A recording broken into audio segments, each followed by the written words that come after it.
నమస్కారం.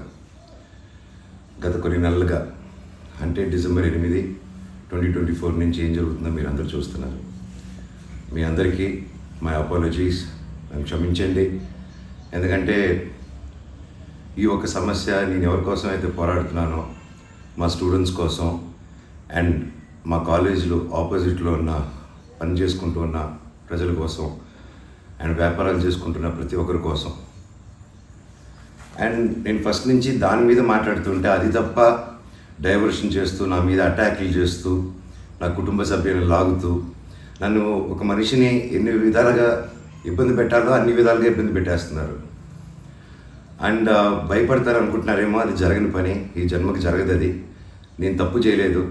నా మీద, నా భార్య మీద దాదాపు 32 కేసుల వరకు వేశారు. 32 కేసులు ఢిల్లీ నుంచి వాళ్ళ మనుషులతో, తిరుపతి నుంచి, హైదరాబాద్ నుంచి, ఎన్ని కోర్టులు ఉంటే అన్ని కోర్టుల నుంచి, ఎన్ని కలెక్టర్ ఆఫీసులు ఉంటే అన్ని కలెక్టర్ ఆఫీసుల నుంచి, అండ్ అన్ని బోగస్ కేసులే.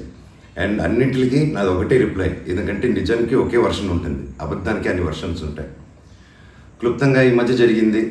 నేను ఫస్ట్ ఏం చెప్తున్నాను, వీళ్ళు బౌన్సర్స్ చేసుకొని మా వాళ్ళందరినీ కొడుతున్నారు, అక్కడ ఊరు వాళ్ళందరినీ కొడుతున్నారు, స్టూడెంట్స్ని కొడుతున్నారు అని నేను చెప్తూనే వస్తున్నాను. నేను అలా చెప్తుండగా నేను రాయచోటికి ఒక ఫంక్షన్కి వెళ్ళినప్పుడు ఆ ఫంక్షన్లో ఇక్కడ ఉన్న వాళ్ళందరూ వచ్చి ఒక వ్యక్తి రాకుండా ఇక్కడ వ్యాపారం చేసుకుంటుంటే ఆయన స్టోర్లో దూరి వస్తువులన్నీ ధ్వంసం చేసి కొట్టేసి అక్కడ ఉన్న స్టూడెంట్స్ని కొట్టి అద్దాలన్నీ పగలగొట్టి ఆ వీడియోస్ అన్నీ వచ్చాయి బయటికి.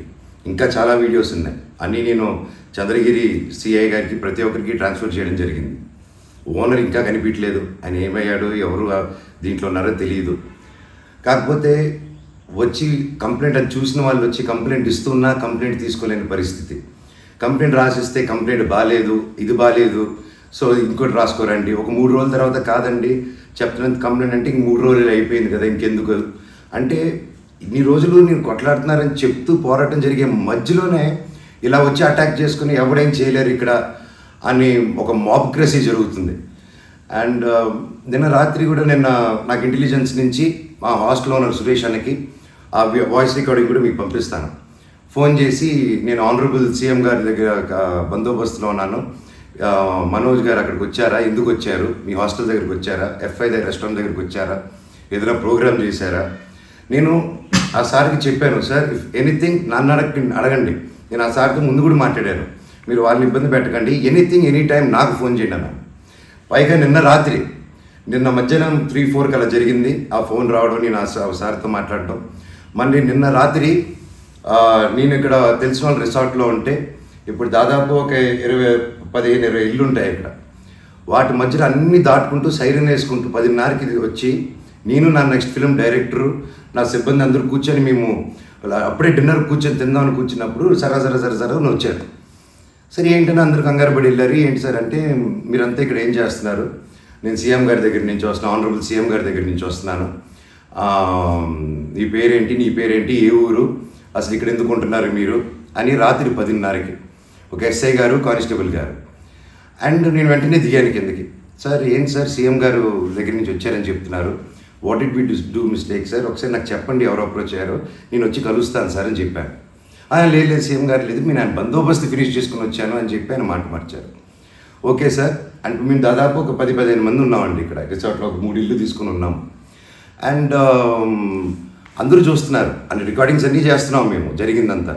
లేదు సార్ ఇలా అన్అఫీషియల్గా కాదు సార్, స్టేషన్కి వెళ్దాము, అక్కడైతే రికార్డింగ్ ఉంటుంది, డైరెక్ట్ డీజీపీ గారి ఆఫీస్కి ఉంటుంది, let's do that recording there sir అని చెప్పి మీ కారు వద్దండి స్టేషన్కి వెళ్ళి నాకు ఒకటే చెప్పండి, ఆనరబుల్ సీఎం గారి పేరు ఎందుకు తీశారు మీరు, అండ్ మా వాళ్ళని ఎందుకు ఇంటిమిడేట్ చేస్తున్నారు, అక్కడ షాప్ ఇరిగిపోయి అదంతా చేసి నేను కంప్లైంట్ చేస్తుంటే వాళ్ళని ఏం చేయట్లేదు, అది అడిగిన వాడిని మాత్రం ఇలా వచ్చి టార్చర్ చేస్తున్నారు.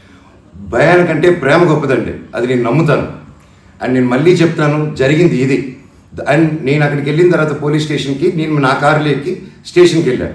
వెనకెళ్ళి ఎస్ఐ గారు వస్తున్నారు. స్టేషన్ లోపల ఆగి వెళ్ళిన తర్వాత ఎస్ఐ గారు 500 మీటర్ల దూరంలో ఆగారు. ఆగిన తర్వాత మా వాళ్ళు వెళ్ళి సార్ వెయిట్ చేస్తున్నారు, 2 ఎందుకు వస్తానని కారు తీసి ఆయన వెళ్ళిపోయాడు, ఆయన కానిస్టేబుల్ గారు. నేను లోపలికి వెళ్ళి హెడ్ గారు ఉన్నారు, ఇంకో కానిస్టేబుల్ గారు ఉన్నారు. అయ్యా కెమెరా ముందు మాట్లాడదామని చెప్పి, అయ్యా ఇలా వచ్చి నన్ను డిస్టర్బ్ చేశారు, ఎందుకు చేశారంటే ఎస్ఐకి ఫోన్ చేసి నేను తీయట్లేదు సార్ అంటే స్పీకర్ పెట్టండి అన్నాను, అన్నీ రికార్డ్ చేశారు. అండ్ అఫీషియల్ ఆ కెమెరా ముందే మాట్లాడుకున్నాం. దయచేసి పోలీస్ స్టేషన్లో జరిగిన రికార్డింగ్స్ కుదిరితే చూడండి, మీరు తెప్పించుకొని ఏం జరిగిందో. ఇదండి జరిగింది. అండ్ ఎస్ఐ గారు రాలేదు, ఎవరు రాలేదు, నేను ఎక్కడే వెయిట్ చేస్తున్నాను. ఈలోగా సిఐ గారు ఫోన్ చేస్తే నాకు మెసేజ్ పెట్టండి సార్, మా వాళ్ళకి నేను ఇక్కడ నన్నే ఇంత ఇంటిమిడేట్ చేసి నన్నే ఇలా తొక్కాలని చూస్తూ ఉంటే ఇంకా మిగతా వాళ్ళందరినీ ఏం చేస్తారు సార్ మీరు, నేను ఊరి దాటాక వాళ్ళని ఏం చేస్తారు సార్, వాళ్ళకి ఏం ప్రొటెక్షన్ ఉంది అని చెప్పి అనడం జరిగింది. సో ఇది జరిగింది, ఎందుకంటే ఒక్కొక్కరు ఒక్కొక్క న్యూస్ క్యారీ చేస్తున్నారు. But this is the facts happen. నా దగ్గర ప్రతిదీ ఫ్యాక్ట్ ఉంది. నన్ను తప్పు అయితే నా షర్ట్ పట్టుకుని వరే మనోజ్ నువ్వు తప్పురా అని అడగండి మీరు, I'm ready for that. But దీంట్లో దీంట్లో ఏది నాది ఒక తప్పు లేదు. అండ్ ఈరోజు కూడా I'm going to meet SP గారు ఈరోజు 5 గంటలకి. ఆయన కలిసి ప్రతి ఒక్క ప్రూఫ్ ప్రతిదీ నా దగ్గర ఉండేది వెళ్ళి తీసుకెళ్ళి చూపించి సార్కి సబ్మిట్ చేయాలనుకుంటున్నాను. థ్యాంక్ యూ సో మచ్ అండి. జై హింద్.